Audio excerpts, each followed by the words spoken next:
Pour mieux comprendre le mouvement relatif, voyons ensemble cet exemple. Imagine you are sitting in a moving train. You toss a ball into the air and catch it. To you, the ball went straight up and down. But to an observer on the ground, the ball followed a parabolic path as the train was passed. This is because when the ball leaves your hand, it still has all of the forward velocity that the train did. But if you are inside the inertial reference frame of the train is not moving at all. It is the surroundings that are moving. So the ball no longer has any horizontal velocity, only the vertical velocity you impart to it by moving your arms to the ball. Alors, je vais considérer un objet en mouvement, je vais le considérer comme un point matériel que je nommais P. Et je vais étudier P à partir de deux référentiels, d'un référentiel fixe et d'un référentiel mobile. On suppose que le mouvement de P est décrit alors par deux observateurs. Le premier observateur est un observateur qui est attaché à un référentiel fixe par rapport à la Terre. La position de P dans ce référentiel par rapport à l'observateur fixe A est notée R de P par rapport à A, RPA. Toujours le premier indice représente le corps, le deuxième indice représente le référentiel. Alors, dans le référentiel fixe X, A, Y, où A est au centre de ce référentiel, la position de P sera notée RPA. Je vais considérer maintenant un observateur B qui est mobile par rapport au référentiel fixe, par rapport à l'observateur A. OK? En tout, on considère qu'à l'origine du temps, AT égale 0, l'origine des deux référentiels, les deux origines étaient confondues. Laquelle? L'observateur B se déplace à une vitesse constante ou bien à une certaine vitesse par rapport au référentiel A. Quelle vitesse du déplacement ou vitesse d'entraînement, elle est notée VBA, la vitesse de B par rapport à A. Alors, pour l'observateur B, il va mesurer la position du point P par RPA. R, c'est le vecteur position de la particule P par rapport à l'observateur B. Comme vous le voyez ici, RPA maintenant est égal à RPB. لأنه بهذا référentiel mobile, OK, نعمل des mesures différentes que dans les référentiels fixes. Alors, comme le référentiel mobile ou bien l'observateur B se déplace à une vitesse VBA par rapport au référentiel A, cette distance AB, elle est égale à quoi? إذا بتكون R AB, elle est égale à RBA. Cette distance ici, elle est égale à la vitesse fois le temps. OK, so VBA multiplié par T. OK, essayez de poser la vidéo et de reproduire cette image pour bien comprendre la situation. Maintenant, alors, pour étudier un mouvement relatif, maintenant, il faut bien savoir définir les référentiels. Je vais considérer un référentiel que je vais appeler SA, le référentiel AXY, qui est fixe par rapport à la Terre. Si vous ne définissez pas un référentiel fixe, vous ne pouvez rien étudier. La position de la particule dans ce référentiel est RPA, la vitesse de la particule, ou bien ce que je nomme la vitesse absolue, elle est égale à VPA, et l'accélération absolue est APA. Alors, c'est le mouvement de la particule P décrit à partir de l'observateur A qui est dans le référentiel fixe. Alors, tout d'abord, on détermine notre référentiel fixe. OK. Ensuite, on détermine le référentiel mobile. Ici, l'observateur B est à l'origine et au repos à l'origine d'un référentiel mobile, X', B, Y', qui est en mouvement vers la droite avec une vitesse constante V, B, A par rapport au référentiel fixe. Ici, une petite remarque. Il faut savoir qu'il n'y a rien de fixe. La Terre tourne autour d'elle-même, elle tourne autour du Soleil, le système solaire tourne aussi dans l'espace. Il n'y a rien de fixe. Mais comme on va voir dans le chapitre suivant, pour des expériences effectuées pour des faibles durées de temps, on peut considérer la Terre comme étant un repère fixe. Un repère attaché à la Terre est considéré comme repère fixe, c'est-à-dire on a fait une approximation pour le considérer comme fixe. OK, on va voir ça. Je vais expliquer ça en détail dans le chapitre suivant. Mais pour le moment, il me suffit de savoir qu'il faut toujours déterminer un référentiel fixe. Alors, je détermine le référentiel mobile et ensuite, je détermine la vitesse du référentiel mobile par rapport au référentiel fixe. يعني لو ما حددتوا référentiel fixe بالأول ما كان فيكم تعرفوا la vitesse du référentiel mobile par rapport au référentiel fixe اللي هي vitesse d'entraînement. Alors, أول شيء je détermine mon référentiel fixe, تاني شيء je détermine mon référentiel mobile et à quelle vitesse il se déplace par rapport au référentiel fixe. Dans ce cas, j'ai considéré que la vitesse avec laquelle le référentiel se déplace par rapport au référentiel fixe est égale à VBA. Alors, la distance parcourue à un certain temps t est égale à VBA fois t. VBA, c'est la vitesse de l'observateur B par rapport à l'observateur A. Alors, RPB est le vecteur position mesuré par l'observateur B qui est mobile par rapport au référentiel fixe. VPB est la vitesse du point B dans ce référentiel et APB est l'accélération du point P dans ce référentiel. مثل ما حكينا قبل, VPB est appelée la vitesse relative. OK? Laquelle la vitesse mesurée à partir d'un observateur qui est dans un repère fixe est appelée vitesse absolue. Mais la vitesse mesurée par un observateur placé à l'origine d'un référentiel mobile هي الفيتاس relative يلي بنحكي عنها. يعني الموفمون relatif c'est le mouvement mesuré à partir ou étudié à partir d'un référentiel mobile par rapport à un référentiel fixe. OK? Quand même, s'il vous plaît, ici, posez la vidéo une deuxième fois, essayez de comprendre. L'étude du mouvement absolu est référentiel بتصير dans le référentiel fixe, ou l'étude du mouvement relatif بتصير وين dans un référentiel mobile ou à partir d'un référentiel mobile. هلا هون on a parlé des indices. أول indice على طول بيكون le corps par rapport au référentiel.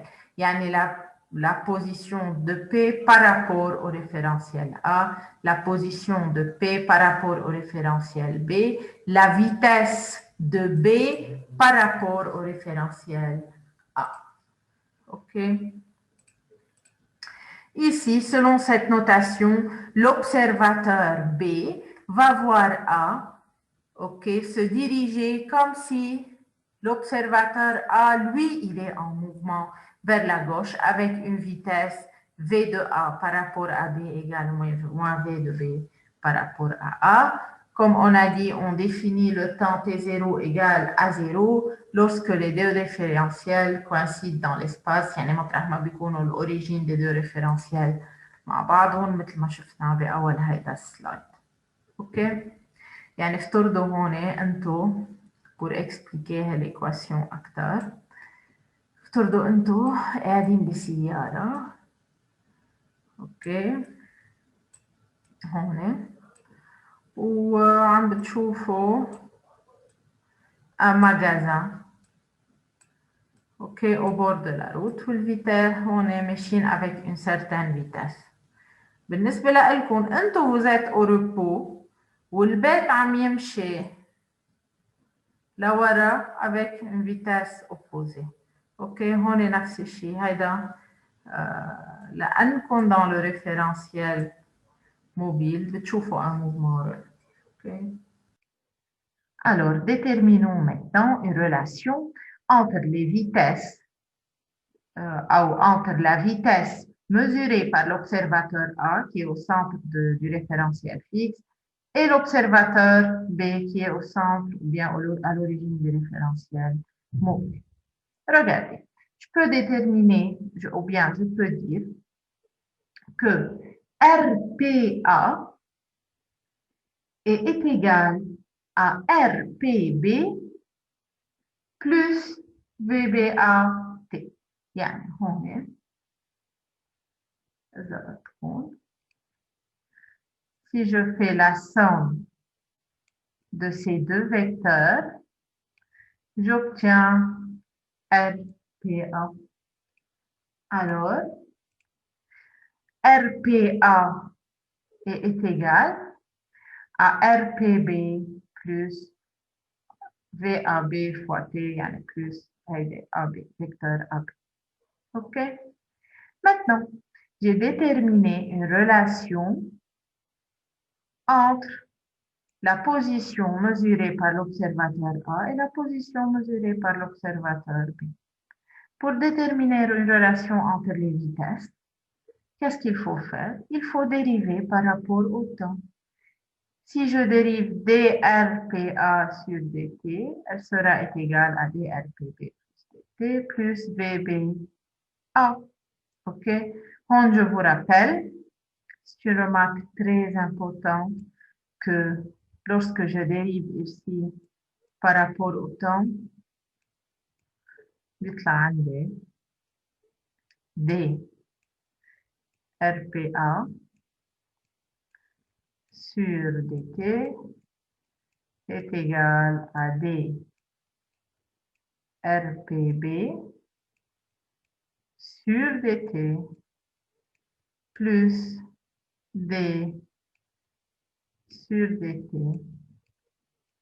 de VBA fois t. OK?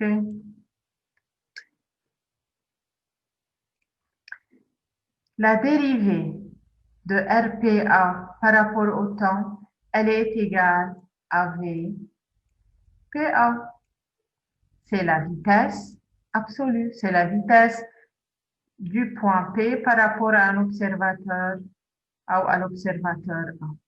Elle est égale dRPB sur dt, c'est la vitesse de la particule vue par l'observateur B qui est mobile, c'est la vitesse relative.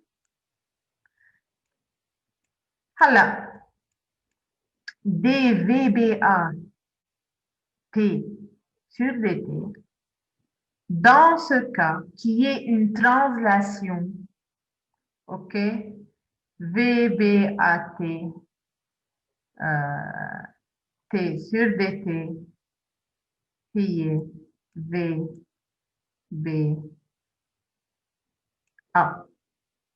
OK? Si j'avais une rotation, je ne pouvais pas faire le calcul comme je l'ai fait ici. C'est seulement dans le cas d'une translation. Ici, puisque j'ai considéré que la direction de VBA ne change pas avec le temps, alors la dérivée va être VBA. Si j'avais une rotation, le calcul بيصير plus compliqué, vous allez le prendre l'année prochaine. اوكي بس هون حبيت لكم انه سي با de la magie يطلعوا هيك انتم معودين يطلعوا معكم هيك بس هيدا سي با لو فري كا يعني وقت يكون عندكم فيكتور في بي ا عم يعمل rotation, si vous avez un corps qui fait une rotation, dérivé de VBA sur dt ما بتطلع VBA. OK? Mais pour le moment, pour cette année, on va seulement considérer le mouvement de translation, la d sur dt de VBA qui est des VBA. OK? Alors, j'ai déterminé ici une relation entre les vitesses vues par l'observateur A ou la vitesse vue par l'observateur B ou la vitesse d'entraînement, il y a la vitesse de l'observateur B par rapport à l'observateur A. Alors, la dérivée de l'équation donne VPA, yani la vitesse absolue, elle est égale à VPB, la vitesse relative, plus la vitesse de B par rapport à A, yani la vitesse d'entraînement. Cette équation est appelée équation de transformation galiléenne. OK? Alors, ces deux équations sont les équations de transformation galiléenne.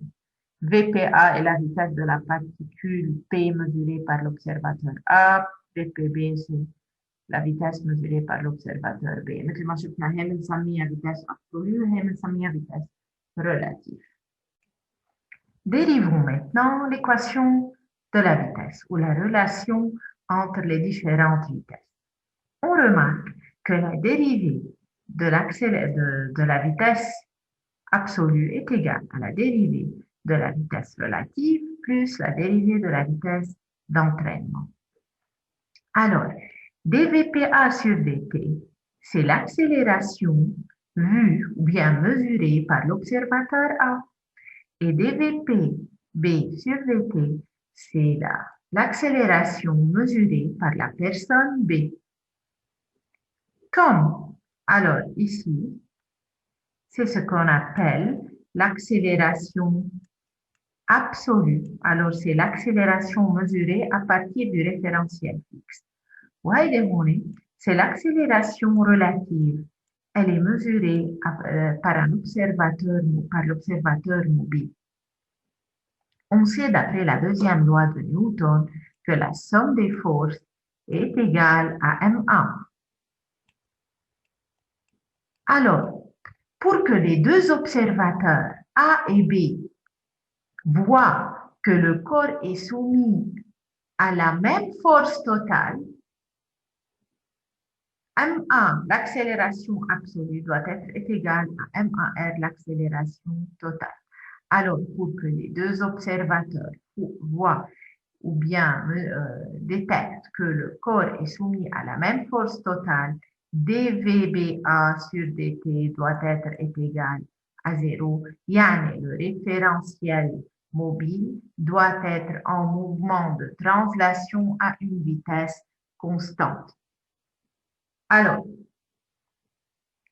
si, il faut très bien savoir cette notion, si un observateur est en mouvement de translation à une vitesse constante par rapport à un observateur fixe, il va voir les mêmes forces soumises sur le corps.